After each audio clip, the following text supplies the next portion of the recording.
अस्सलामु अलैकुम वरहमतुल्लाहि वबरकातुहू। दोस्तों, आज एक ख़ूबसूरत वाक़या आपकी नज़र करना चाहता हूँ। एक ग़ुलाम था। एक दिन वो काम पर ना गया तो उसके मालिक ने सोचा कि मुझे इसकी तनख्वाह में कुछ इजाफ़ा कर देना चाहिए ताकि वो और दिलजमी से काम करे और आइंदा गायब ना हो। अगले दिन मालिक ने इसकी तनख्वाह से ज़्यादा पैसे इसे दिए, जो उसने खामोशी से रख लिए। लेकिन कुछ दिनों बाद वो दोबारा गैर हाजिर हुआ तो इसके मालिक ने गुस्से में आकर इसकी तनख्वाह में किया गया इजाफा ख़त्म कर दिया और इसको पहले वाली तनख्वाह ही नहीं।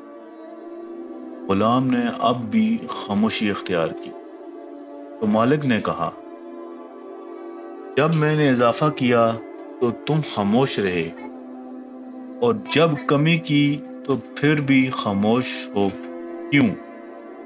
तब गुलाम ने जवाब दिया, जब मैं पहले दिन गैर हाजिर था तो इसकी वजह बच्चे की पैदाइश थी और आपकी तरफ से तनख्वाह में इजाफे को मैंने वो रिज़्क ख्याल किया और वो अपने साथ लेकर आया।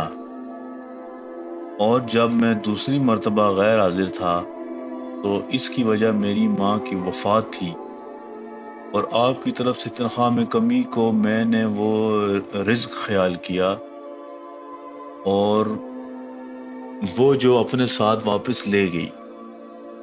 फिर मैं इस रिज़्क की खातिर क्यों परेशान हूँ? इसका ज़िम्मा खुद अल्लाह ने उठाया है। जज़ाकल्लाह।